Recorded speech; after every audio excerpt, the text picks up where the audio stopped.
Welcome back, everybody. George Miller is back at it again, and we're going to be discussing Furiosa this time. A little Furiosa action. Furiosa, the darkest of angels and the fifth rider of the apocalypse, according to Memento Gandalf. I don't know what that guy's story is. And we're going to be talking about this movie as a prequel. We're going to talk about the philosophy of the prequel. How do we feel about prequels? We had a lot of stuff like that from our listeners this week. And it should be noted that this is going to be a spoiler discussion. This movie's in theaters, so sometimes people might not realize that we are going to get into spoilers big time. So if you don't want to hear spoilers, you should turn it off right now.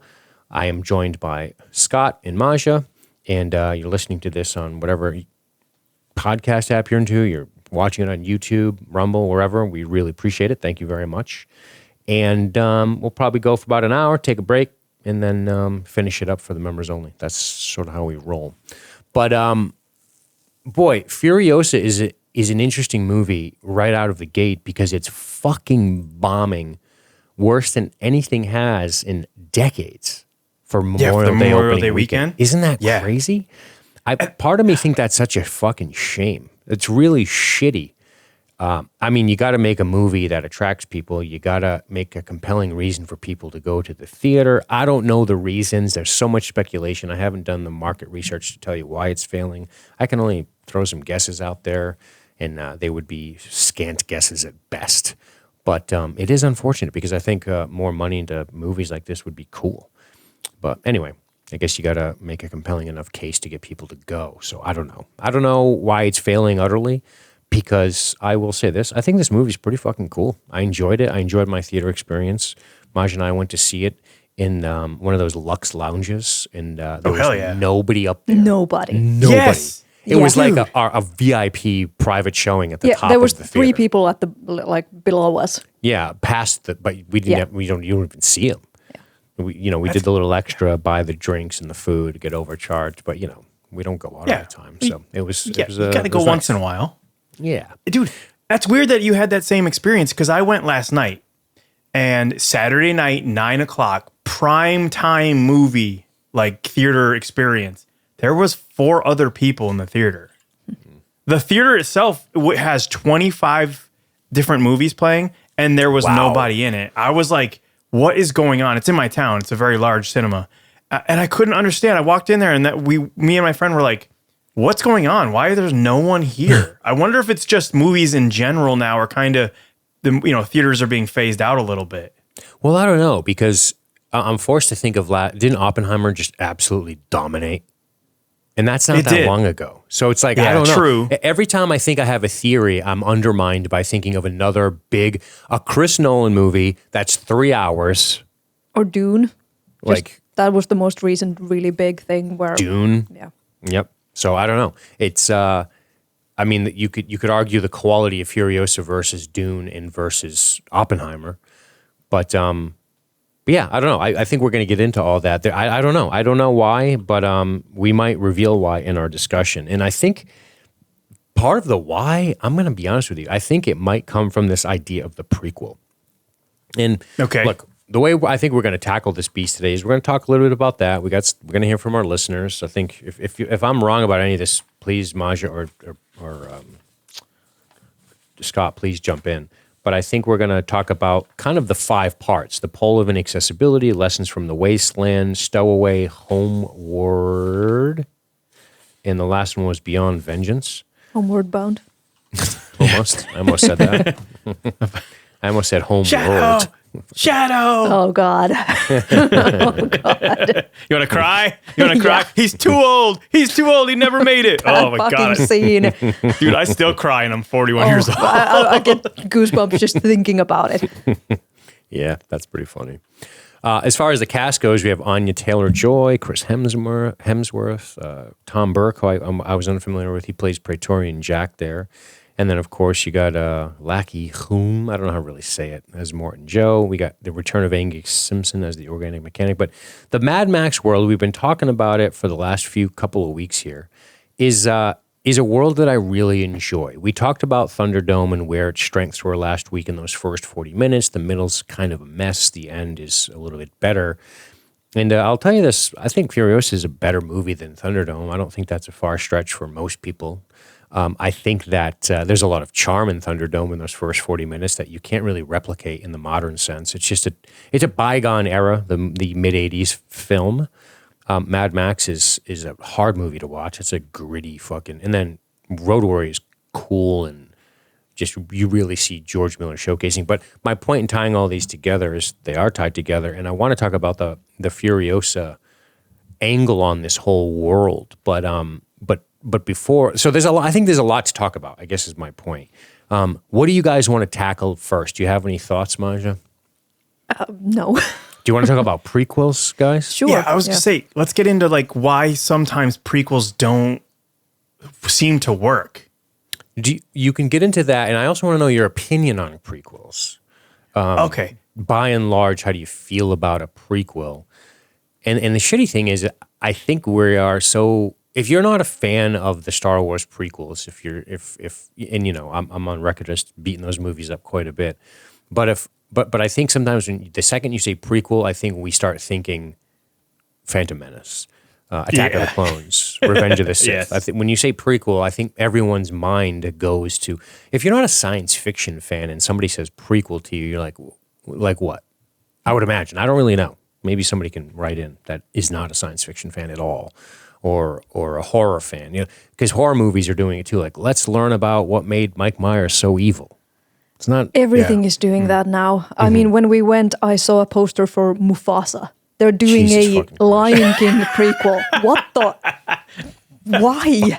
Because everything has to have a backstory now. And that is, like, I don't have anything against prequels, but when you go into every fucking thing, it's just nonsense. Yeah. Yeah. It is. I think that the film industry has really changed. Now, I've speculated about this for a long time, and there's no more speculating. It's changed. It's documented. Many experts talk about it. It's completely different than what it once was in terms of movie by committee, with all these companies just being absorbed into the larger body. That's why when I saw George Miller doing a movie and it was a prequel, I was like, cool. I mean,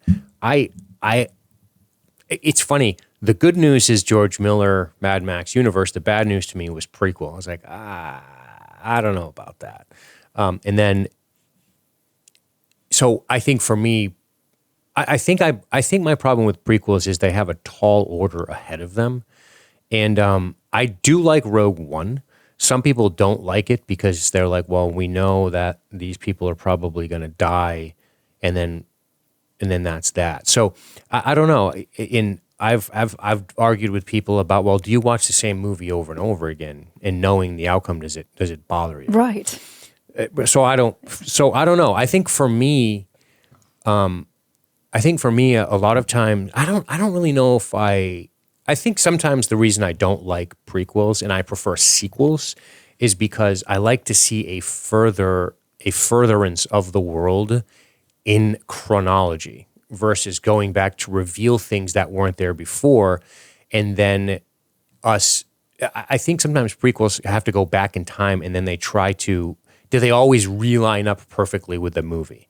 Right? That's another difficult part. Like, does the Star Wars prequels do enough to inform New Hope, the background? I don't know. I'm not sure. I think if you put a gun to my head and said you prefer prequels or sequels, I would say sequels over prequels, because I want to see a furtherance upon in a move away from the established characters into the people who are going to take over for said characters, as opposed to the things that happen leading up to what that character has. Because I don't really care. Like, I know Furiosa is going to live. I don't really give a fuck. I also know Mad Max is going to live, even if I don't really know Mad Max is going to live. I know Mad Max isn't going to die. So even in not a sequel. In other words, if I'm watching Road Warrior, I'm like, they're not going to kill Mad Max. That doesn't mean I don't want to watch Mad Max because I know that going in.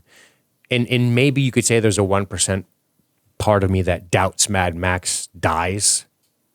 Maybe there's a 1% doubt where there's literally no doubt in a prequel because you know Furiosa is going to be in the next movie.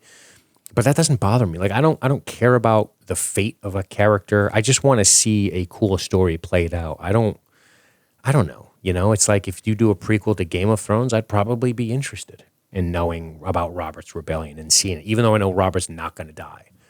You know what I mean? One of my favorite sequel movies is Twin Peaks Fire Walk with Me. And knowing that Laura Palmer is going to die or actually is already dead does nothing to discourage me from wanting to see what her life was like, Right. what happened when she was still alive. And I guess when you're writing a prequel, that's your hope, right? Your hope is that you engage people enough to want to know the backstory of this character leading up to what is going to eventually become of this character, I guess, right? That because are you still there, Scott, by the way? Yeah, I'm still hanging. I'm All just right, cool. listening. I don't have your video up, and I know you've been having connection that's issues, right. so I'm just making sure. I just want to make sure. But I know that there are times.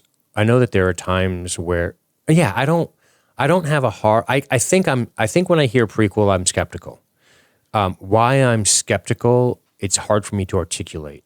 But I don't dismiss prequels out of hand because Andor is the best Star Wars show I've ever seen. And it comes before a bunch of shit. It's wonderful. Knowing Andor survives doesn't matter to me. I don't really care. It doesn't bother me. I know Andor's going to get through the whole show. No question about it. Because he's going to die in the movie. So I know that doesn't affect my enjoyment of it at all. Knowing Furiosa isn't going to die, knowing Immortan Joe and his crew is not going to die, doesn't bother me at all. It does make me believe... I will say this, though. It does make me believe Dementis and the rest are all going to die. Maybe that's the part of it that is difficult to wrap your head around is you look at the entire Dementis crew and you're like, they're probably all going to die by the end of the movie because it's a prequel and they're never mentioned again. That's one of the tall orders of a prequel is if you introduce all these cool new characters, almost like Rogue One, you're like, well, none of these characters are mentioned in New Hope or ever again. So I'm pretty sure they're all dying Where'd they go? in Rogue One. You know? Yeah. It's that kind of a spoiler is a little bit silly. It does cut into the drama a little bit, I think. The suspense anyway. But I don't know. The thing about these, I was looking a little bit into the background and they spent 15 years writing Fury Road. And in the process of that, they came up these backstories for everybody. And there was always going to be, I think, 3 movies. Furiosa story, and then like after Fury Road, or even they initially wanted to film the Furiosa at the same time as Fury Road, but that didn't happen. And there was always going to be 3 stories, one for Furiosa and then one for Max, the Wasteland thing, which is now in production. Yeah, but which hopefully is going to maybe happen. not, though. I Yeah. don't know Because because his bomb's so I bad. know. I feel bad. I hope he gets to make the last movie. Yeah. Yeah. It would be And- cool to see Tom Hardy to reprise that role. Yeah, it would be awesome. And this was actually going to be an anime. Like after the initial plan of filming it at the same time with Fury Road didn't work out, this was going to be an anime. And then that didn't happen either. So now it's. And my question is, how would you feel about these stories if they did happen chronologically? If this was the first movie and then Fury It's Road impossible after? to say. I know it's impossible to say, but I feel like it works this way. I don't mind the prequel aspect because it doesn't have that same let's just make money on trying to milk anything out of these characters that we can. It doesn't have that feeling. Yeah, well, they're certainly failing in that regard. And ironically, showing us an enjoyable movie. Scott, please, we've been talking the whole time. No, you're good. What I was going to say was I think I figured out why I don't like prequels versus sequels. And I think it's prequels tend to in a sequel you see, your world's supposed to expand. Characters are supposed to expand. And then what happens with prequels is they expand the past and then they kind of have to bottleneck it down to match the movie that came out first. This movie has a ton of stuff in it. Yeah. This movie has a ton of things that are new that were not mentioned at all in the other movies. I was hoping that they would branch out and explore the world a little bit more. They didn't. It's the same 3 places. It's Gastown, it's Bullet Farm, it's Citadel, and then you have the Green Place very briefly in the beginning. It's the same thing. I was hoping that it would break out a little bit, but I think that the sequels will do that. One of the problems I have with prequels is you already know what's going to happen, like you guys were saying, but I don't think that is necessarily a problem because I like watching things over again, like you were saying. I love seeing things. It doesn't really affect me. I know what happens to these characters. I know what happens to some of these characters because I played the Mad Max video game. Scrotus is the bad guy in that, which is one of Morton Joe's sons. Yeah, and the guy with the so I thick know forehead. a little bit about the lore from that. But yeah, I think it's a backwards way of telling stories, but I get why they do it. I would have wished that they had more of a little bit more of the green place, to be honest with you. I wish I got a little bit of how their civilization was structured. We didn't see anything. We just saw people with horses kind of living in a nice area and people picking peaches, and then boom, they get attacked. Yeah. Yeah, I like the way you said they expand and bottleneck it down. That's such a great way to say it. I was imagining as you were speaking, my mind went into thinking of a vortex, or do they call them vortexes in the ocean? They spin. Yeah. And on the top surface of the water, a maelstrom, you have all of the interesting lore, all the expansion. And then as the movie continues, it just rotates down and down and down. And then one thing pops out, and that's Furiosa, because we know she lives, where everything else is kind of like up and like, I think it expands and then contracts sort of, okay, now we see where we're going to be. But I don't know. I think it's funny because world building is a thing. And the first thing I want to say is, even though we may be sort of debating the idea of the prequel, I do really enjoy Furiosa. I like this movie quite a bit, and I do think it's good. I don't think it's great. I think it's good. I think Fury Road is still great, but I did really enjoy this movie. I really had a great theater experience while watching it. It was cool to, like I said, be up in that spot alone. That's a rarity. And Maju will tell you, there were so many moments while watching this movie. One of the things that George Miller can get me to do at 79 years of age through action is he can make me go, let's fucking go. That was awesome. And I just kept saying it over and over and over again. And that's, he didn't try to do too much with the plot. The plot's not that complicated. And he focused on what he's good at, and I think he did a great job with it. You could argue maybe if you have a movie called Furiosa, maybe you're overplaying your hand and thinking that that's going to be a draw when Mad Max is not part of the movie. This is the Mad Max world. That's what people refer to it as, and to not have Mad Max in the movie, that could be a problem for people. I don't know if it is. It didn't stop me from seeing it. But was Charlize Theron's Furiosa interesting enough to get her own movie? And then does Anya Taylor-Joy do enough to maintain the interest of? In other words, if people who love dystopian science fiction and are screaming at the top of their heads like, no, we want to see strong women and everything else, and why aren't they going to fucking see this movie? I don't get it. What's keeping them out of the theater if this is exactly what they're looking for? Because that's what this is. Furiosa is a very powerful female character, a powerful character in general, who goes through this crazy fucking situation, sold and traded and everything else, and then it's this odyssey, this revenge tale. And then you go, well, why aren't you going to see it? I'm going to see it because Furiosa was a cool character.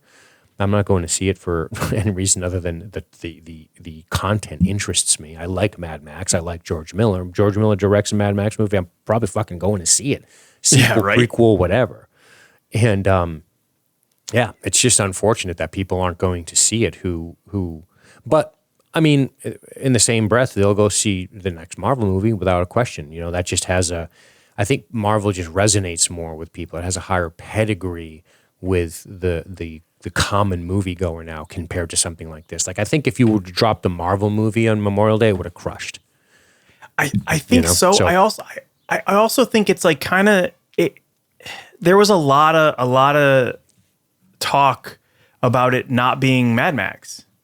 Furiosa is a strong character. Where did you hear that? If you don't mind me asking, where did you hear that talk? Like, you my friends, I saw a couple things like when the movie was released. I looked up like just summaries real quick about how it's doing.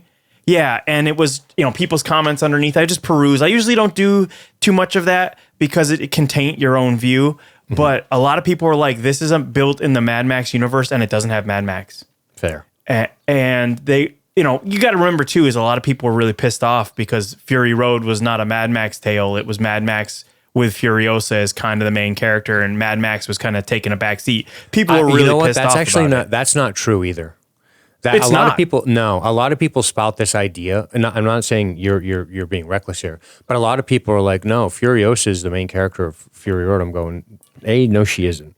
She if isn't. You look at the people insist that she had more screen time with Max. 2 seconds on Google tells you he had like 38 minutes and she had like 27. She's a very important character of the fucking movie. Furiosa is an awesome character in that movie. Charlize Theron's phenomenal. She really convinces me that she can take care of herself, et cetera, et cetera.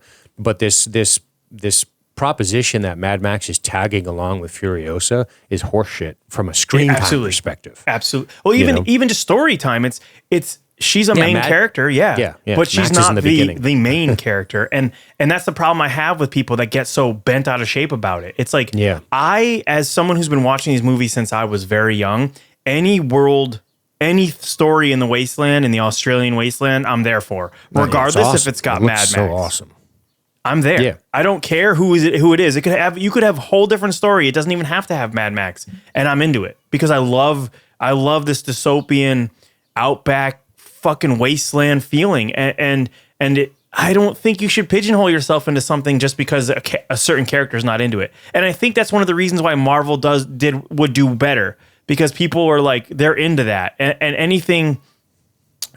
I think they're a little bit more forgiving. Marvel is a different beast too, because the Marvel cinematic, the Marvel comic book is based on the hero. Always. Yes. So if you have a Spider-Man movie, the movie's about Spider-Man and his origin story.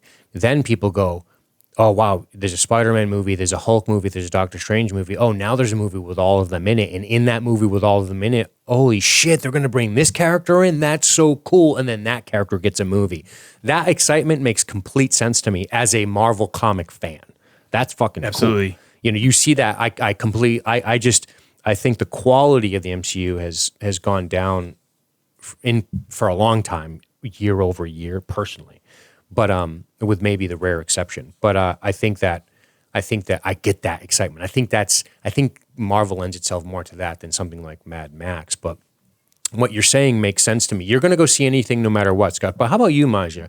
You're I wouldn't say you're newish to Mad Max. How would you describe your relationship with the Mad Max universe?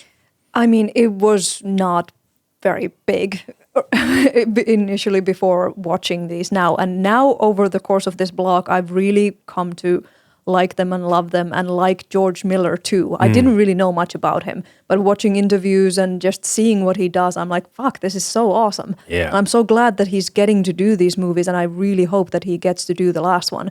And he's really leaning towards the more fable kind of storytelling in these as they're going along, instead of like they're stories told of the wasteland after the fact. Like these things happened, kind of like The Road Warrior 2. It's the feral child telling the story of Max and his encounter with Max. And this is the same thing. And I don't require Max to be in them. But I understand that, like, if you've grown up watching these movies and he's the guy, it's like, it's cool, but I don't really care as much. I understand if somebody feels that way, but I don't. I think the world building is just fantastic, and the scale of it, I like that it doesn't go too big, because it makes you feel like the desperation of what this world has really turned into. Yeah, I would agree. I think that's a really good assessment. So you would say you're going to watch a Mad Max movie regardless of who's in it. So as a new fan of the Mad Max universe, you're somebody who's going to watch the next Mad Max movie if Max is in it or not. As an old OG Mad Max fan, Scott is going to go see it as well. That's a victory for George Miller. So the problem is how do we get more people like Maja into the theater to go see Furiosa? I don't know. I don't really know the answer to that. And it's just unfortunate nobody went to see it. And there could be, like I said, there could be a lot of reasons for that. There's a lot of movies that are less interesting to me personally that do much, much better in the box office. But I'm trying to figure out that algorithm, forget about it. You might as well go work there if you know how to do that. But it's I do like the world building, and I don't want the world to just you kind of said it, I don't want it to be too big, right, Manja? I'm in the same boat. I less want it to be big. I just want it to expand something Yes. different, something unique. Yes. And I think the only knock on this movie that I have is that I think the coolest thing that happens in this movie, one of the most awesome parts from this movie, is when Dementis dares challenging Morton Joe. I fucking love that scene. I want to talk about that because I think that's really cool. Because Dementis and his entire shtick and his entire crew is less of an expansion on the universe and more of just here's a group of dudes who also lived here. So it does expand it a little bit with the Green Place. The world gets expanded a little insofar as we're telling additional stories within the world. But I don't know if the world gets much bigger. Because to Scott's point, it's just Gastown, Bullet Town, and in the Citadel.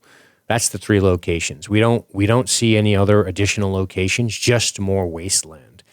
I kind of like the fact that we saw so little of the Green Place because we know that in Fury Road it's a fucking bog with creepy creatures lurking around on stilts. Yeah, those fucking they're so weird looking.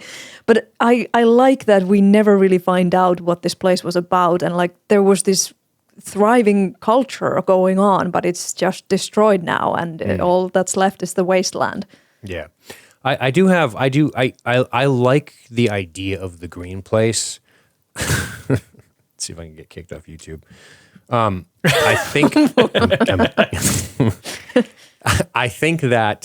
think I need a compelling reason as to why it's majority female and only females try to pursue a young child who gets captured and not another female goes, no other males go. There's not a party that goes out looking for this kid. Why is it just the one girl? I think that's kind of silly, but I mean, whatever. And initially, just so you know, the production designer said this about vulva-lini, is what they call it, by the way. But minus the L. The extra L there. Yeah, it's Vuvalini. So, I knew you were going to do that, though. I knew it. I wrote it in my notes right away. So the Vagina Gang. Vulvalini was initially envisioned as a place that exiles all men and boys. This was the production designer's notes, by the way. And then goes to, quote, milk them for the sperm they require to maintain their ranks. That's how it was envisioned in Fury Road. Luckily, it was already a swamp by that point, and we didn't have to endure that nonsense. But by this movie, I think they did away with that idea because we do see a couple of men prancing around in the village, barefoot and weaponless. So I think that's good that they kind of did away with that idea. I'm just going to let my kid get kidnapped. I'm going to go eat some more fruit. Because I started to think to myself, that's super... Because if you keep that, I don't think that works for me. I get the popularity of this ideology right now, but I think that doesn't work for me because you're essentially trading one totalitarian regime for another.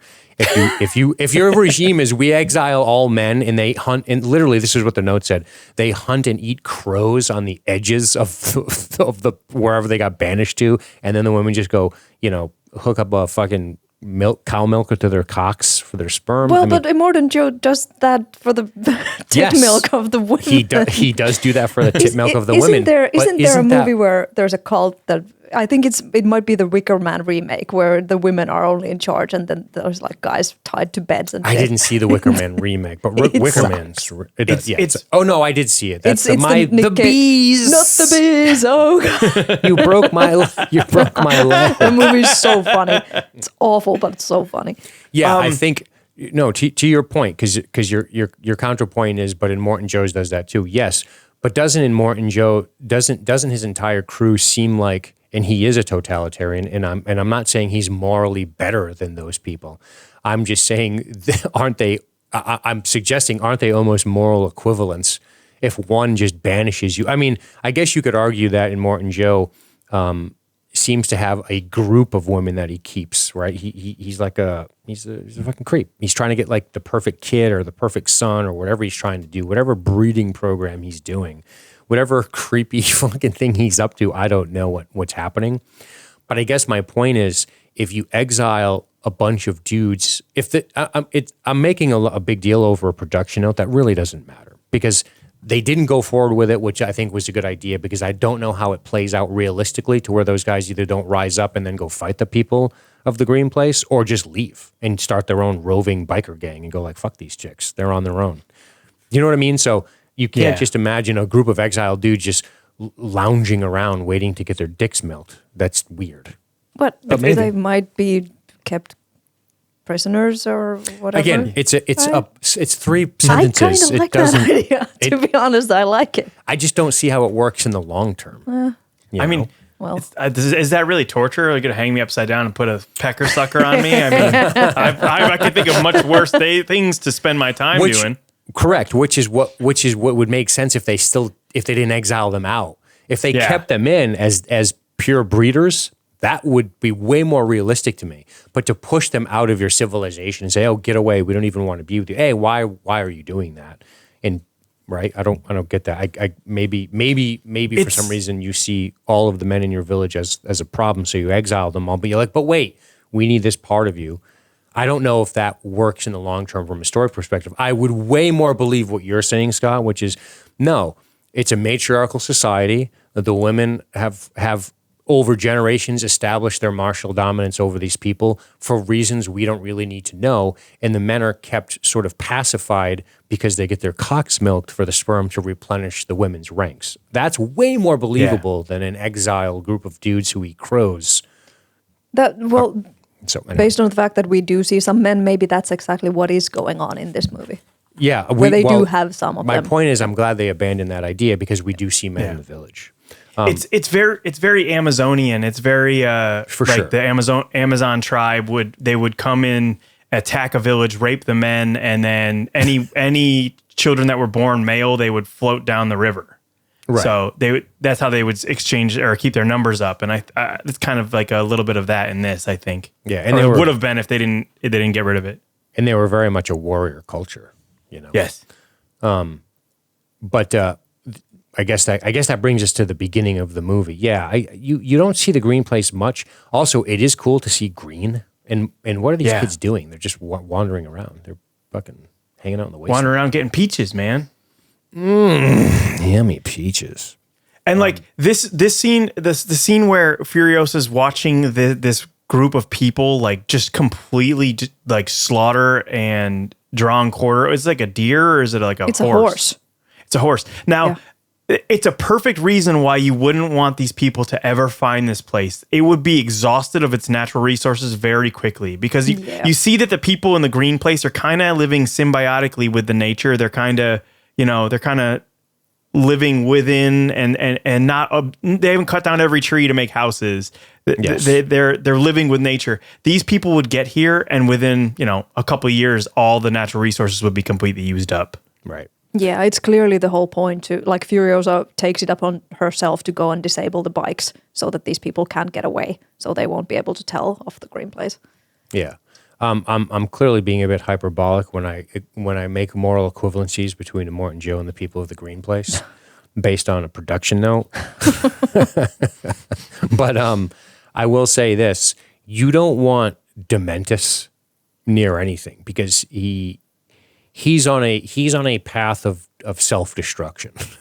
And that's one of the interesting things about Dementus is he's on a path of self-destruction. He wouldn't know how to maintain. If Dementus got his hands on the Green Place, exactly like you're saying, Scott, is what would happen. And not just that, but he would be completely incapable of maintaining this place. He would destroy it by mismanagement, and that's because he's not built for this kind of thing. He's not. I mean, say what you want about Immortan Joe. Morally speaking, he knows how to run a fucking place. He's got it on lockdown. He's got his food. He's got his water. He's engaged in trade. He is doing what he's doing in surviving in the apocalypse. However you want to feel about that, of course. And then the Green Place folk are as well. But it's Dementus. I like that we see Dementus as just not on par with the Immortan Joes of this movie, of this world, and not on par with even the people of the Green Place, which is kind of neat. I think that's cool. Yeah. He doesn't have to. I think what I enjoyed about this movie, as we think of Dementis, is it didn't do that propensity, the pathology to always want to make the next thing in the next movie bigger and more scary. Right? Yes, I don't think Dementis is as scary as Morton Joe by a long shot. No. He's incompetent. He's an incompetent leader. He can't even keep his own gangs together. Right. Absolutely. Yeah, that was maybe my slight problem with the character, because I'm like, could he really have maintained control of Gastown for as long as he did? Because he is so incompetent. But he didn't. That's what's great about it. Yeah, but time goes it's on, and falling apart. yeah, but it clearly years have passed by that point, and Immortan Joe is still just tolerating him, I guess. Yeah, because he's getting gas, and then but I think no, it's funny. I think they show him as incompetent for exactly the point you think they show him as being overly competent. I think the eventual de-evolution of Gastown is a result of Dementis' poor leadership over time. Yeah, for sure. You know what I mean? I think maybe Dementis was able to hang on to it for some time, but I don't know.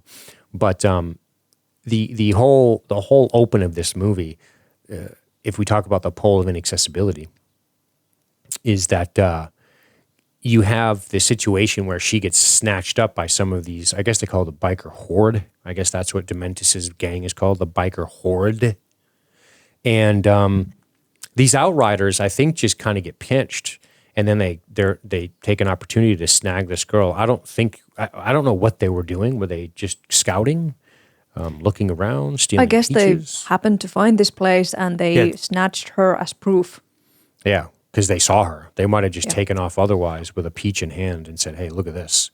Because they don't have firearms, the scouts, which puts them at a huge disadvantage when they're being pursued. But I do know that Dementis' gang has firearms, but these guys clearly don't. And I just like that little detail. Maybe they were just riding light, maybe just crossbows and hand weapons. I'm not really sure. But you give somebody a rifle in this kind of terrain, you guys are fucked, because you got nowhere to hide. You got nowhere to hide, nowhere to go.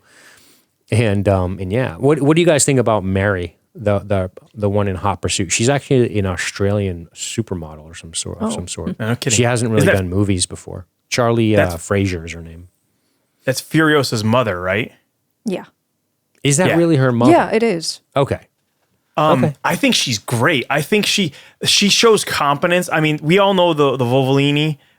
They're all marksmen. I may have said that wrong. Sorry, Masha. They're all marksmen. They're all known for their ability to shoot. Yeah, we saw that in Fury Road as well. Exactly. And she.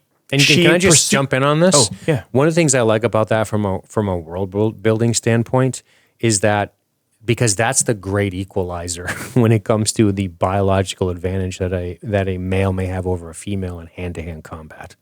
I have a gun. Yeah. This I has have a gun and changed I can everything. hit you from Because very I far started away. thinking to myself, like, okay, if you got this feudal society, how did these people emerge? Because if you think of, that disparity in most of the time, the disparity in size and strength and reaction time and bone density and all the things that make men the disposable soldiers that they are to society a lot of the times, is that their ability to do violence is pretty high up there. But firearms are the great equalizer, right? And and it's cool to see. It's cool to see George lean into that idea. And I'm not even saying he's thinking how I'm thinking. I'm just saying it's cool that he made them shooters. That makes complete sense to me. They're great shots. There's nothing suggesting they wouldn't be as good as a shot as anybody else, and especially if they train with those firearms. I mean, I know you got the Bullet Town guys, and there's a lot of firearms there, but it's cool because it almost gives them this interesting samurai-like quality. You know, the samurai is the master of the katana and the wakizashi. Well, I like the idea that the ladies of the green place are these sniper aficionados because upper echelon. That works. Rifleists. Yeah, it's cool. Absolutely. Yeah, they're competent without being unrealistic. Correct. Yes. Yeah. Yes. Yeah, she's not spin kicking. Like if Mary fights Dementis wins 9 times out of 10 in a hand-to-hand fight, right? Yeah. but the great equalizer, like you said, the great equalizer. Yeah. Exactly. And like and Mary does she shows capability. She is instantly after these guys. She's they even these riders even disable one of the vehicles, and she's smart enough to go, okay, cool, I know how these work. Like it's everything's modular too. I love that they're like, we got to go. The tank comes off quick. The tires have one axle quick release. You can swap tires like instantaneously. That's so cool. And she knows how to do it. And I love that. It's a way to show her capability without, smashing me over the head with it. I agree. And initially, when I saw this in the theater, I will admit to this because Maja heard me say it. I was like, God, she's so thin. Like she's got spaghetti arms. Would she be so, seemingly so... And she's like, no, I kind of like that. There's not a lot of food. And I was like, yeah, you're probably right. And then when I saw her in action, like moving around and then moving around the second time, I was like, all right, I'm convinced. Which is funny because I never had any doubts. The second I saw Charlize in Furiosa, I was like, this is a bad bitch right here. And she's kind of strong looking, like thicker. Yeah, she's a little bit more heavy, imposing. But I mean, like she looks like a strong chick.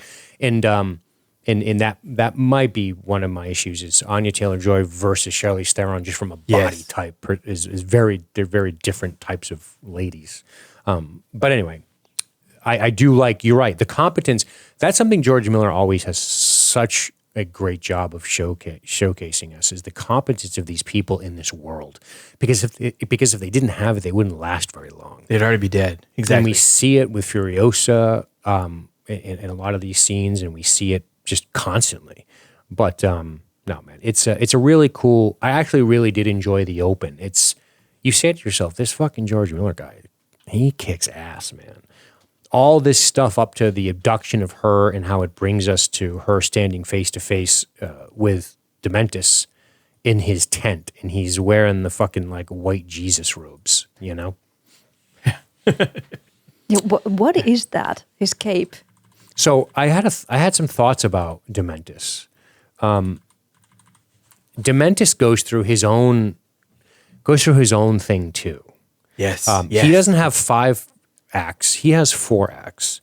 He has Dementis, Red Dementis, Great Dementis, and Dark Dementis. And I started to think that's kind of neat. He goes through these almost like his own phases. And we just see regular Dementis with the white robe. Then after that smoke bomb is shot at point blank at the ground to figure out what it is, he starts to refer to himself as Red Dementis. His white robes become red. Then once he takes Gastown, he insists on becoming the Great Dementis, and then he wants to be the Dark Dementis. Once he catches Praetorian Jack and Furiosa, he becomes vengeful. So that's kind of cool. I like that he gets his own little thing too. And I guess I got to ask, because I know you were a bit low on him, after a subsequent watch, how do you feel about Hemsworth in this, Masha? Well, on the initial watch, I was a little bit like, he's too Jack Sparrow to be believable in this world for me. That's pretty fucking funny. Oh, shit. I'm sorry, because I know a lot of people are very high on him, and I will admit to the fact that I'm like, I can't tell the Chris actors apart. There's Pine and Evans and Hemsworth and whatever the fuck. They're all His named fake Chris, nose and helps. they all have similar roles. And I'm like, this is one of those guys. But I was too quick to judge him.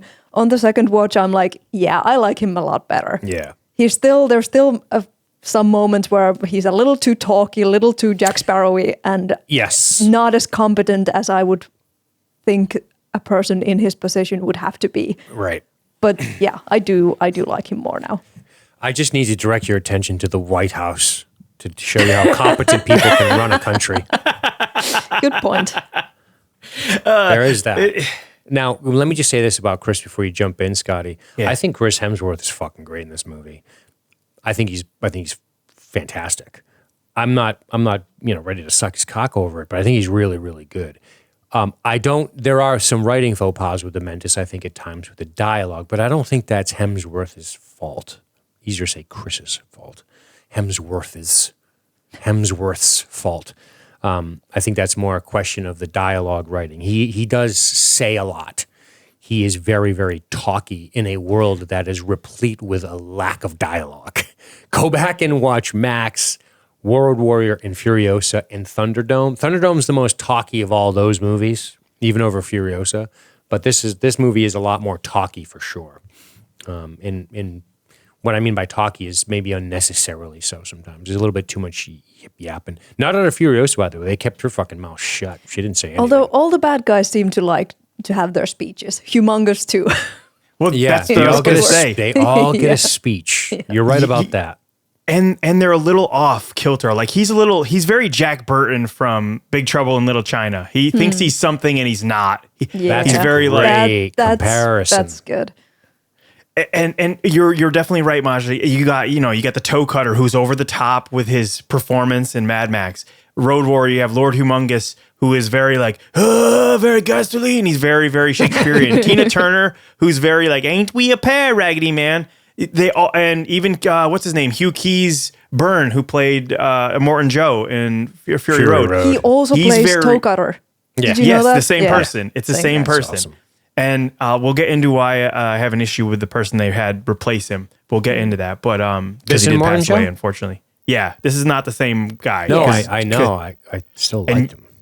and I'll tell you why I didn't really like them they're very grandiose, a little off beaten path, like Maja said, very like you've been sitting in the sun too long, buddy. Like your brain's been a little cooked, but that makes them kind of cool because it makes them, they're a little more comic booky and a little more otherworldly than the rest of the characters in the movies.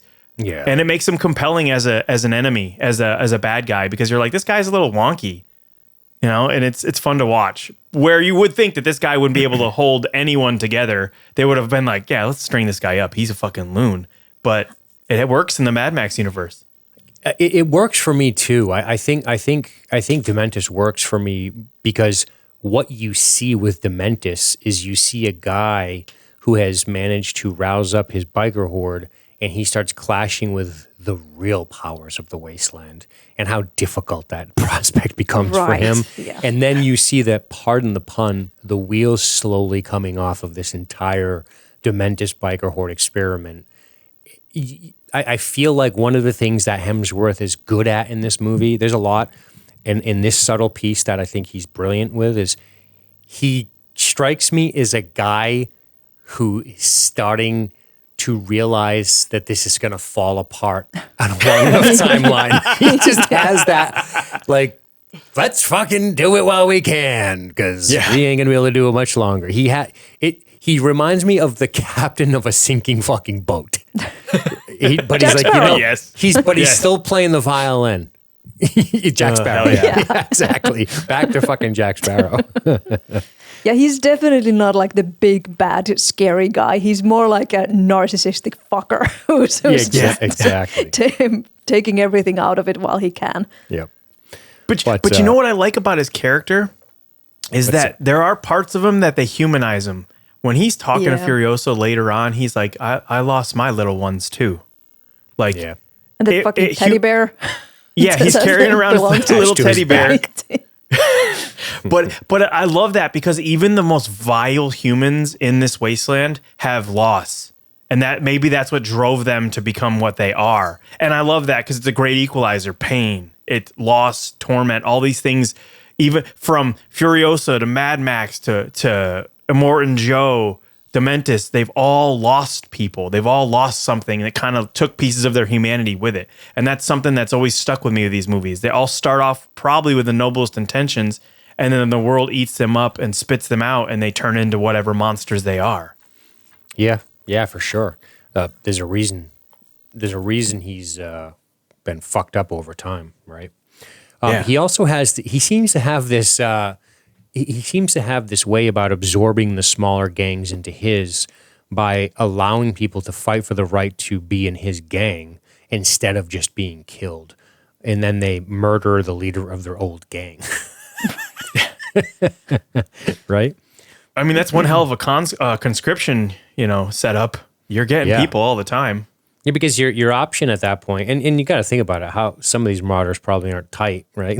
Right. You're just hanging out with them because it's survival. Yeah, absolutely. But I do have a couple aesthetic questions. Why is the girl wearing the thing on her face and chained and kept in a cage with Creepy Gandalf. With creepy Who Gandalf. thankfully it wasn't creepy after all. Not at all. I He was so relieved. the sweetest man in the wasteland. I'll teach you how to read, little girl.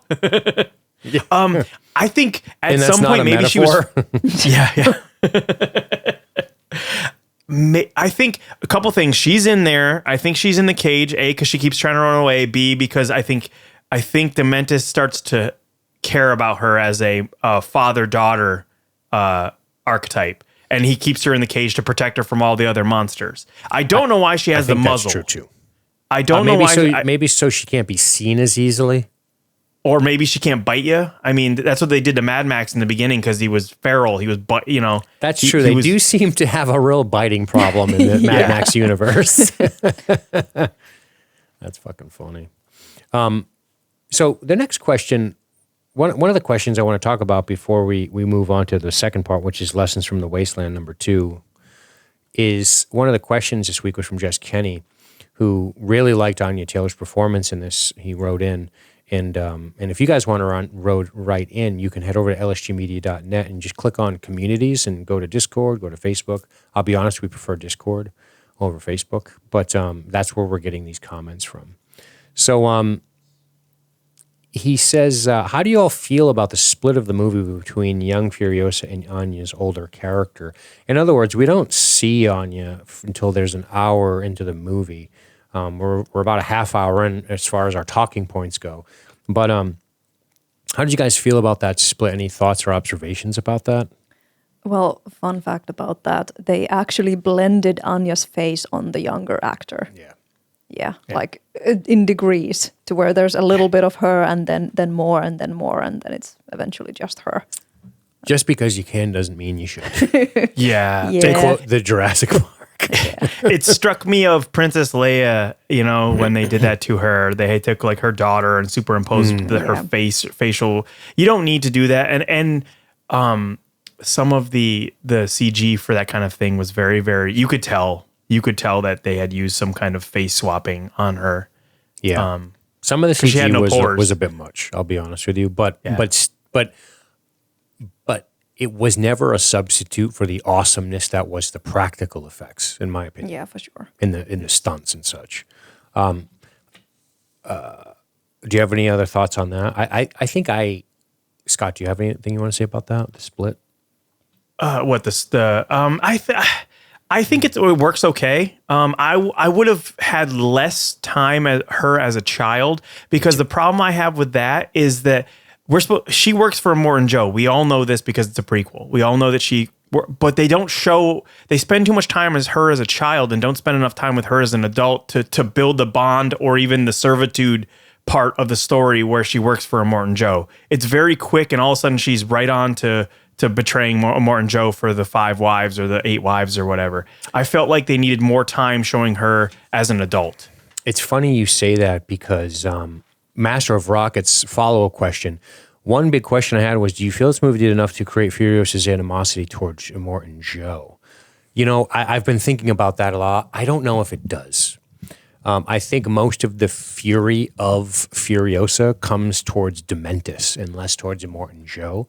I understand if you have I understand that unlike the Jedi Masters of the prequels, that if you have the ability to free people who are in bonded servitude or slavery, you should, since you have the power to. Prequel, Star Wars movie, you should probably do that instead of going, well, sorry, your mother's still going to be a slave. Off we go. Right. I like that Furiosa doesn't take the weak path of the Jedi, instead takes the strong path of I'm going to free these women who are captured. I don't know if I need a ton of reasoning for me to believe that she would want to free those women based off where she comes from. But what I will say is this. I don't really feel like, I don't know if you saw the Man in the Iron Mask or Man on Fire or The Crow, or I don't know if I see enough horrific stuff on the screen that happens to her for me to think she's really mad about all this. Do you know what I'm saying? At Immortan Joe? At anybody, to be honest with you. But I feel like her biggest driving force is just to go back home. That's her goal all along. Right. And that's what she wants to do. So eventually when she gets to the point of stealing the wives and taking off, I mean, she spent some time with them. They're probably the closest thing to some kind of a family that she had in this place. Yep. So she wants to steal them away, rescue them. And I mean, clearly she has enough reason to be like fuck you to anybody who's in power and holding other people as like slaves. yeah. Yeah, I think the movie, I guess my point is the movie does enough for me to believe that a character like Furiosa, regardless of where she comes from actually, who has the means and the ability to steal herself a vehicle and take these women away from this dude to do that. I think that's a noble cause that doesn't require a ton of backstory for me to believe. I guess what I'm saying is I don't know if I see enough horrific things happen to Furiosa to create this really intensely pissed off fucking kill. Like, watch the Mad Max movie, the shit that happens to Max, you go, this is fucked. So I guess it becomes difficult. Like, we see a woman get killed on the tree. It's very brief and a bit antiseptic, if I'm being honest with you. And then we just see her sort of with this guy while he does horrible shit to other people. And she's just kind of there. Do you know what I mean? Like, I don't know if I see enough of a... I'm not saying what happens to her is great. It's fucking terrible. But I don't know if it's terrible. I don't know if it's, from a story standpoint, if it's shown enough for me to go like, God, I can't wait for her to get free and kill this fucking guy. You know? Well, honestly, until Praetorian Jack. And she doesn't even mention Praetorian Jack when she kills Morton Joe in the end. She's like, fuck that guy.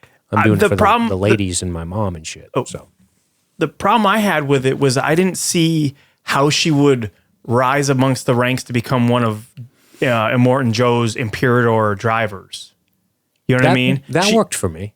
Yeah, she was like a black thumb, and then she just jumped in, and then she just kept going. Like to me, it didn't seem like, I don't know. It seemed very quick to build the trust that Immortan Joe would just let her ride the rig. You know, I think drive that the came rig. from Praetorian Jack. Yes, I think Morton Joe trusts Jack. He kind of like, here, this is my person now. Like, here, this is my protege. Like, trust her type of thing. Absolutely. Is that what you guys are saying? Okay. Yep. Yeah, okay. I think so. Because I was a little iffy on that. I don't think Joe even knew who she was. I think Joe trusts Praetorian Jack because he always makes successful runs along the Fury Road. Mm-hmm. And then he was like, oh, he has somebody with him now. Great. Yeah. Because he didn't make the connection as to who it was, right? Which is also a little weird because she was part of the whole deal Immortan makes with the Dementors, and he gets what he wants for Gastown, but then the girl disappears, and they're just like, I guess she's gone. Yeah, that doesn't surprise me at all. He's probably just like, oh, she ran away. Yeah, she's probably dead somewhere. Yeah. So my thinking about this whole. Is how it ties together. My question to you guys is Furiosa facing enough horrific shit for us to believe in the revenge of it all? Yeah, so I think the problem is that by the end of this movie, it ties to the beginning of Fury Road. And I wish there was like 10 years in between that we don't see. Because Agreed. I felt like... Yes. I felt Very like towards the end of this, Furiosa was still maybe a teenager. Me because too. Anya Taylor-Joy she's just smaller than Charlize Theron. There's nothing wrong with that. Yeah. But I had the feeling of like, oh, she's probably like 19, 20, and that's okay. It would have been okay to even make it her a little younger and still have a romance with Jax because they're in a wasteland and crazier things have happened. But I didn't get the sense that she would be late 20s or early 30s. Yeah. Because by the time she was like 15 years ago, do you remember this woman? I'm like, what? 15 years? I thought it's been like 7. You have to remember too, I think one of the issues here is that Charlize Theron's pushing 40 in Fury Road. Yeah. Because she's 48 now. Yeah. Right? So she would have been about 38, 39 back then. Anya Taylor-Joy is like 27, 28 in this. So there's a 10-year age difference between women immediately, which doesn't really mean shit in Hollywood, to be honest with you. Because I think if Anya Taylor-Joy was, like I said, she is, and I don't mean this disrespectfully, I think she's a phenomenal actress. I just think she's a hair dainty, right? Yeah. Almost like when they made, what's her name, Sarah Connor, the Khaleesi. Amelia Clark. Yes. I'm like, this It was awful. Awful. Yeah, it didn't work for me. I could see her riding a dragon, commanding people and killing people with fire and being corrupt. Yes. But to Brienne of Tarth, she is not, right? So to see her fighting Terminators was weird. Yeah, Oh, go ahead. I can Go see ahead. Anya as like a young, scrappy, a little scrawny Furiosa. That works for me perfectly well. Sure. But not as the adult Furiosa. Right. Of In other Fury words, Road. you're more comfortable with this being Furiosa at 18. Yeah. I completely agree Yes. with that assessment. I thought Yes. that was the case, but by the end of the movie, the 15 years later, and then seeing the basically the beginning of Fury Road, I'm like, oh no, that doesn't make sense to me. Would it have been be could they have shot that in a way to where they don't show her, like they just show her silhouette like waving the girls forward? I don't know. They didn't even need to show that scene. They don't even need to show that scene. Yeah, just end it where it is, and it's a small complaint because I can still think of it that way in my head. Yeah, I don't. It's funny you say that because what you've shown me, what the movie shows me, and then when it tries to button up at the end, that button up at the end I'll never think of it that way. Right. Like yourself, I'll always think of it as, oh yeah, she's like 20 in this movie. Yeah. She's supposed to be, if she's 20 in this and in Furiosa and Fury Road's like 38, that's a lot of years between the two for her to get a lot more. Exactly. You know what I mean? A lot more banged A lot up. more could have happened, and she's fucking pissed and wants to finally get away and steals Immortan Joe's most prized possessions in the process. And Yeah. that works much better. Absolutely. Yep. I agree with that assessment. That's good stuff. But I think Dementis is going to bite off more than he can chew.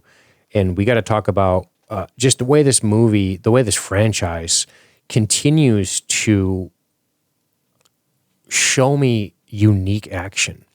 And I think that's what I love about it. When you think of the action that dominates the cinema now, I don't even know what dominates the cinema from an action standpoint anymore. But one of the things I love about the Mad Max series is its ability to give you unique and remarkably directed action in a gritty type of action. That's just something that I think is fantastic for me, that I just love. And this scene where Dementis, after coming across the wounded warboy, he's got looks like a crossbow bolt just stuck in his skull. And he's like, whatever. Yeah, and that's because now Dementis thinks that this is the place of abundance where Correct. Furiosa comes from. Yep. So, and he gets that confirmed. It is a place of abundance because is. it's confirmed by the war boy who doesn't know any better, who's like, yeah, we got water, we got this, we got that. He's thinking, oh, these guys are going to join us or whatever he's thinking. He's not thinking, he's a war boy. But Dementis gets here and he just starts spewing to the masses, saying that, cast down your leaders. I'm going to give you everything you ever wanted, right? And it goes so badly for him. And when you see Immortan Joe up there and you're just like, we know that Immortan Joe's still around in Fury Road. So we know Immortan Joe's not gonna suffer any cruel fate at the hands of Dementis. Again, that could be more prequelitis shit. But I was like, oh, bitch, you have no idea. Isn't it funny that Immortan Joe is the bad guy in the other movie? But in the other movie, what Fury Road does is everyone's fucking kind of cool. They look cool, they talk cool, they have cool vehicles. They're not loathsome bad guys. And you don't feel that in Road Warrior either. You're never like, oh, what a loathsome son of a bitch. And maybe I'm talking out of both sides of my mouth when I say, did enough horrific things happen to Furiosa for us to be like, wow, what a cathartic revenge. I don't feel especially cathartic in the revenge at the end of this when she kills Dementis, because I didn't get to know who the green people were. We know that they don't even die at the hands of Dementis. Dementis doesn't even kill them. We don't even know what happens. Yeah, to them. but Dementis has taken away everything that she loved from her.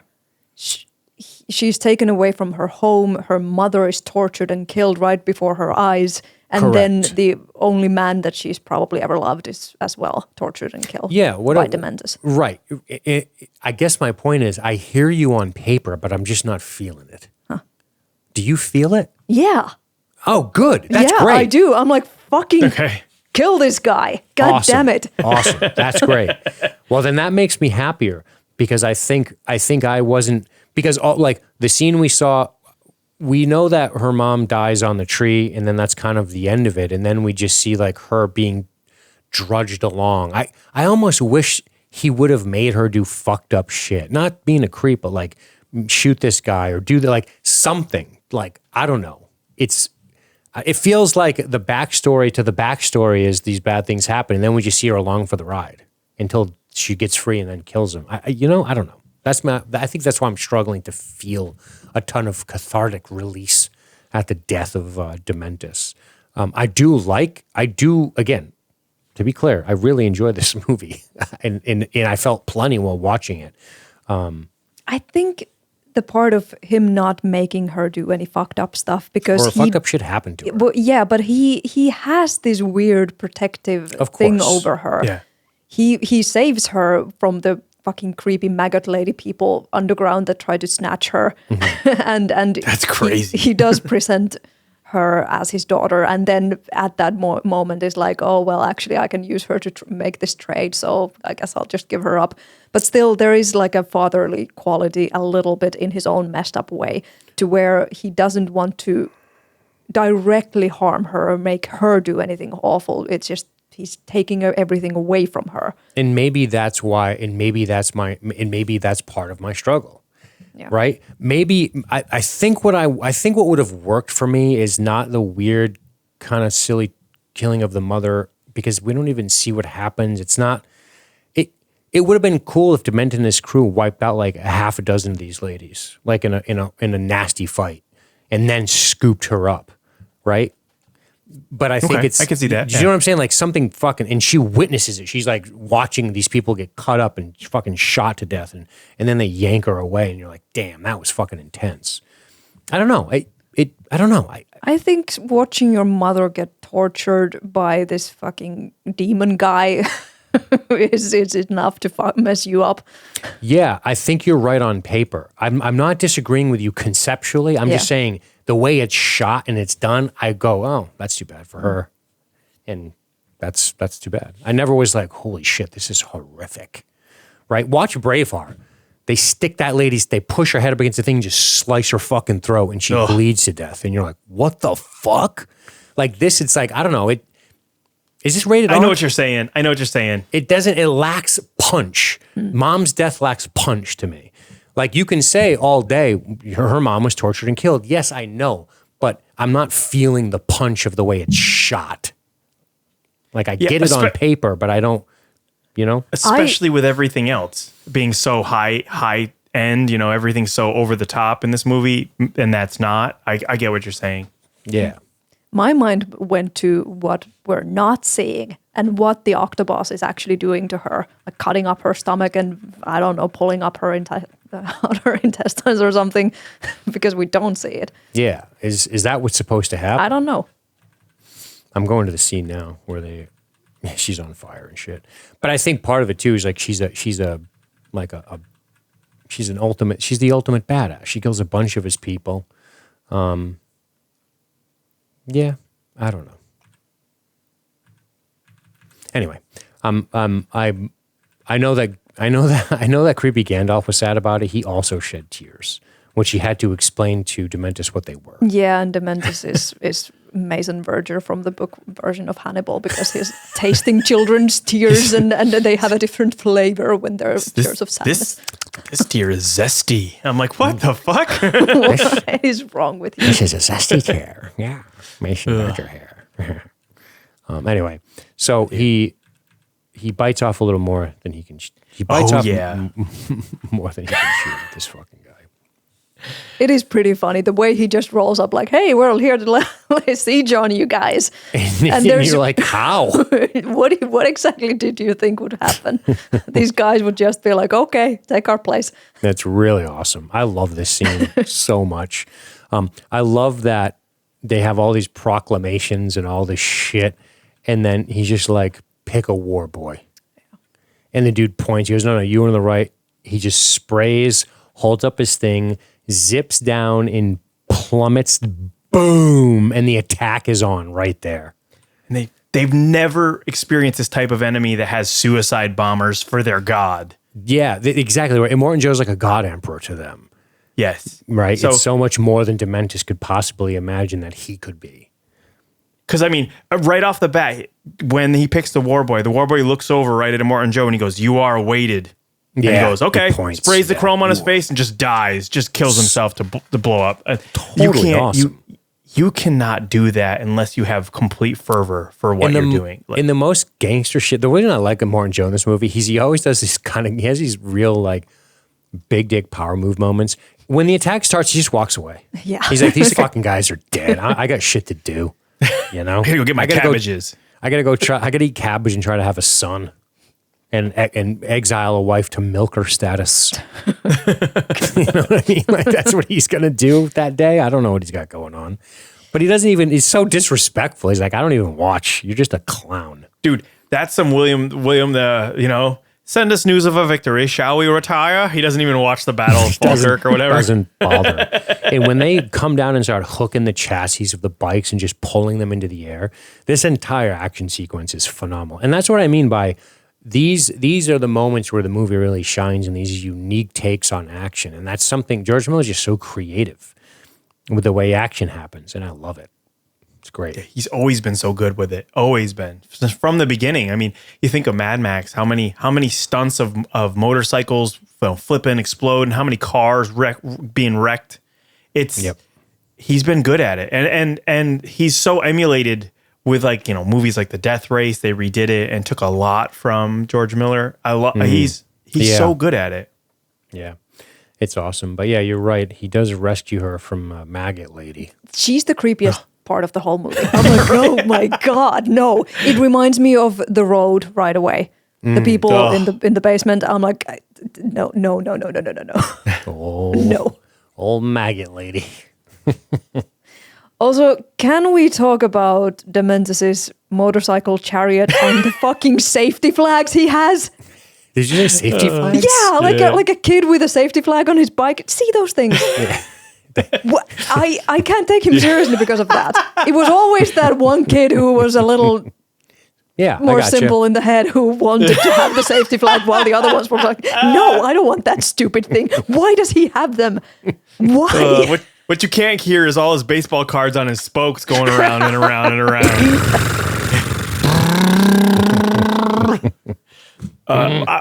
We were talking about it in the theater about how who's holding the throttle? Like they're twist throttles, the motorcycles. What is he doing?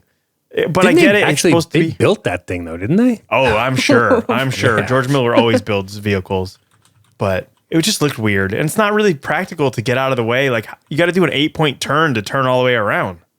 While they're dropping, war boys on you with bombs. There's I was looking at a couple of them, the Vehicles of Fury Road, online, and they kind of go through all of them. They're pretty awesome, man.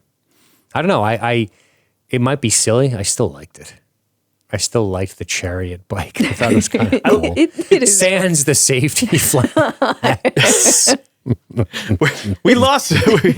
Did he take? We lost Dementis. Where is he? Oh, there's his flag over there beyond the dune. Okay, there he is, flapping it. Did he take those like he took the teddy bear from his deceased children? Did he also take the safety flags off their bikes? Yeah, I guess so. This was on my kid's big wheel. He died, but I'm going to carry it on in his honor. Yeah, you're right. That doesn't make a ton of sense. It does look a little silly. It's like tassels coming off the handlebars. They had that. What is happening here? But I just love a couple things about that attack. The religious zeal of the troops, just all of that stuff. And how outclassed he is.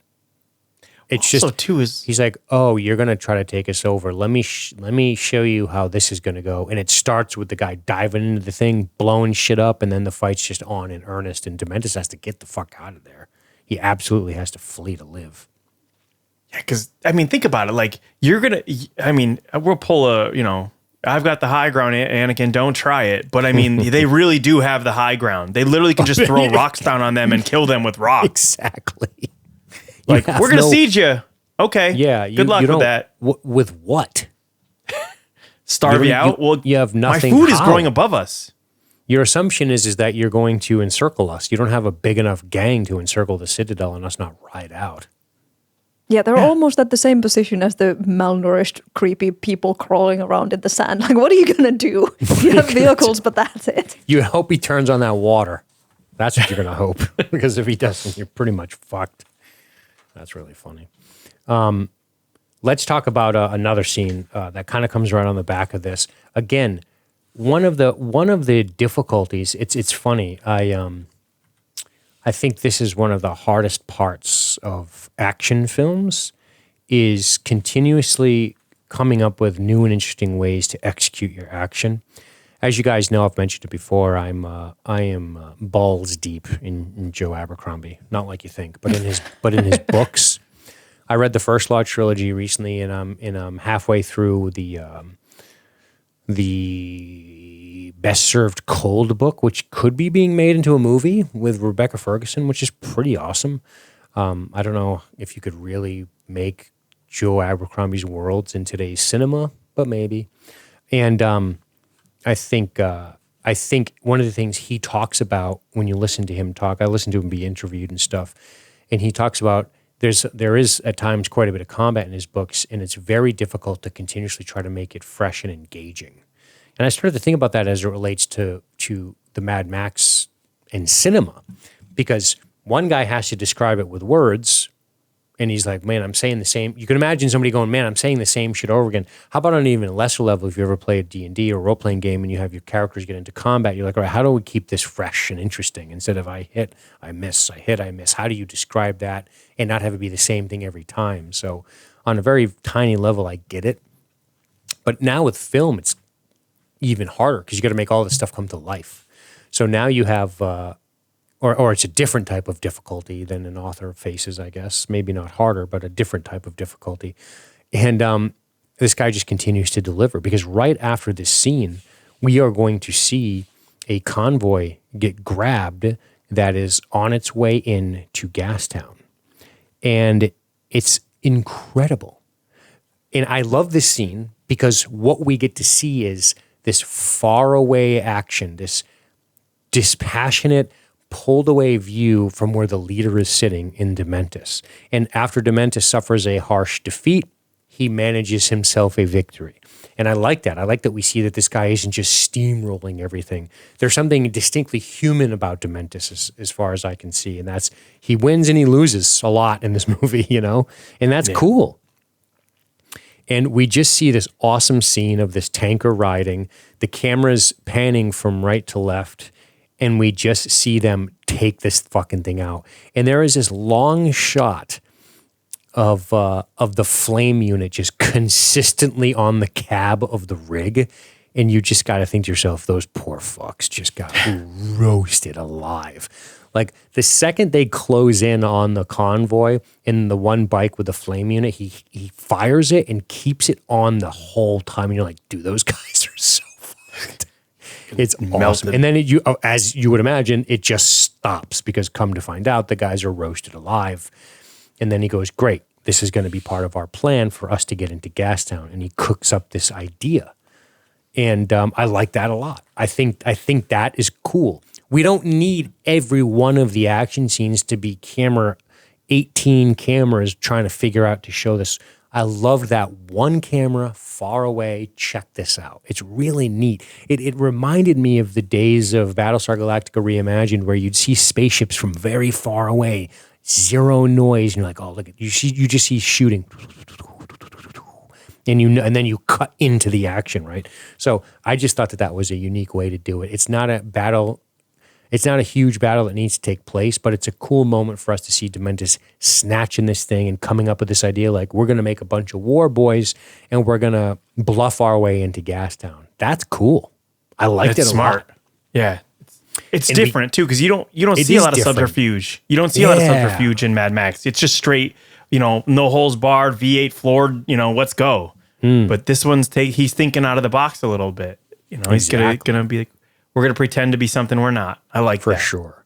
Go ahead. Yeah, and he uses Octobos's gang to be the war boy pretenders, and then because the fight doesn't look real enough for He the just leader of starts killing Gaston. this He's like, guy. make it real. He just shoots Octobos's dudes. So Octobos is awesome. Yeah, he looks so cool. He Creepy. looks amazing. Played by Goran D. Clute, I guess is his name. He looks like somebody from Alice in Chains for sure. Yeah, he does. But he is fucking awesome. He looks so goddamn cool. That headpiece he wears with the horns and all that shit, it just looks cool. His face is covered. And his insane, he has, when you look at the front of his vehicle, it's a ton of magazines and then what looks like the ends of Kalashnikovs. Like he's manufactured some sort of wacky machine gun on the front of his bike. It's incredible. It's like he made his own Gatling gun somehow. These fucking Wasteland people are so inventive. It's one of my favorite things about them. It's fucking great. But yeah, make it look more real. But I was reading up a little on the Max world and trying to figure out like who is the Octoboss? Like what? So he's an underboss, is what he's called. Okay. So he's essentially the Christopher Moltisanti or the Syl or the whatever to the Tony Soprano, which is Dementis. So he has certain rights and privileges with his own gang, but he rolls up ultimately to Dementis, which is why the Octoboss just goes along with some of this stuff and not because I was like, oh, is this another gang and they've made an alliance? Well, not so much. So that sounds like a cool story. I don't want a prequel, but that's a cool story. How did the Octoboss get his position as maintaining his own loyalty with a small group of troops, as opposed to him getting quartered by motorcycles? How did that? Probably because he was crazy competent. I don't really know, but I really do think that that's cool.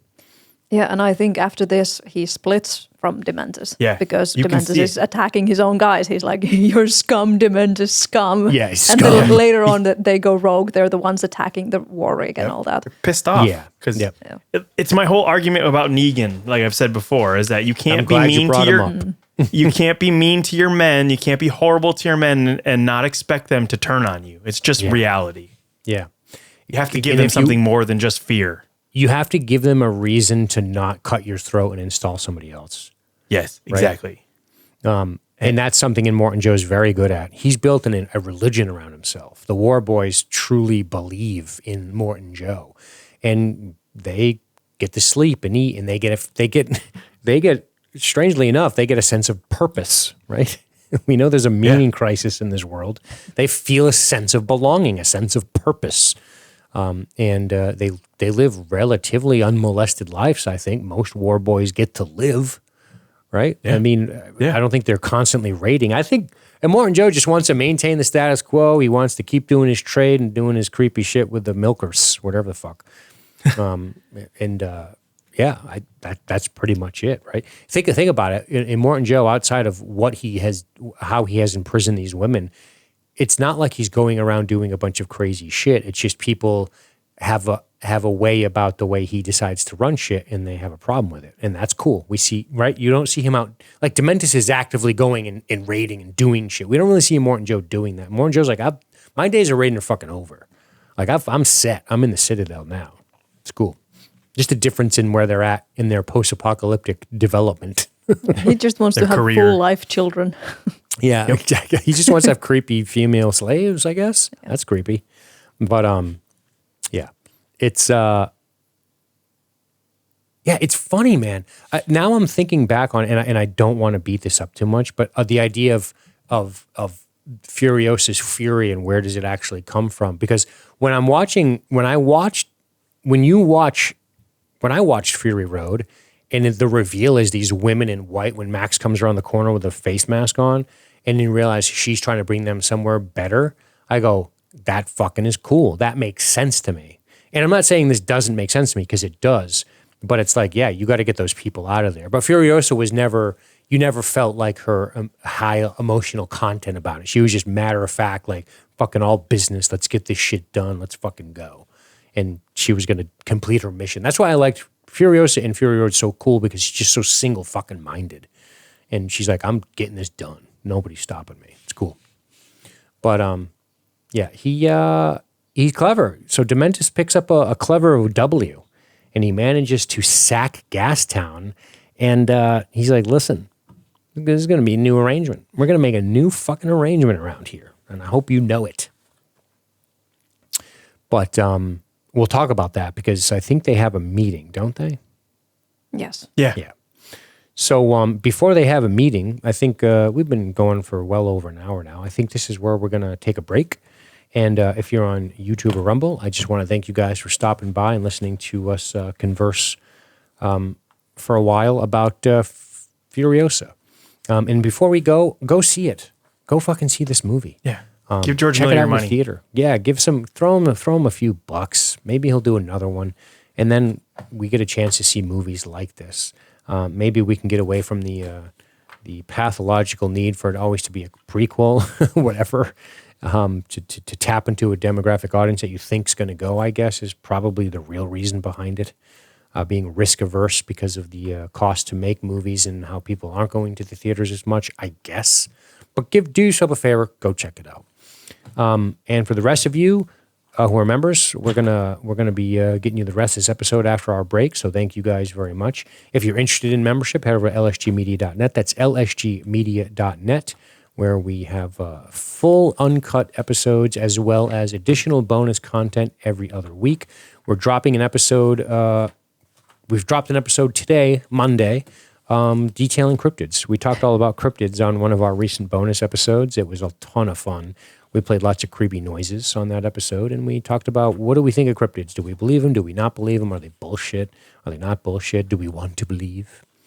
And every couple of weeks, we put a bonus episode up in addition to you getting the uncut episodes from this particular feed. So any consideration is appreciated. Like I said on the last episode, this is an independent endeavor, and we try to do our best to maintain it that way without getting in bed with advertisers and breaking up the flow of the show with constant mid-rolls, this roll, that roll, jerking our cocks in your face over fucking, mattresses and shit. So we want to avoid all that and continue to make this a funded by you, our listener, as NPR is fond of saying. It's the truth in this case.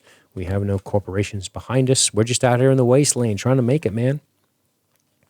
So lsgmedia.net, we got plans starting at $5 a month. We got 6-month plans, 1-year plans, access to all the content, like I said, access to the vote, discounts on teas, and some cool social media access as well. So any consideration is duly appreciated. We thank you very much. I don't want this one to take too long because the last one took a long time.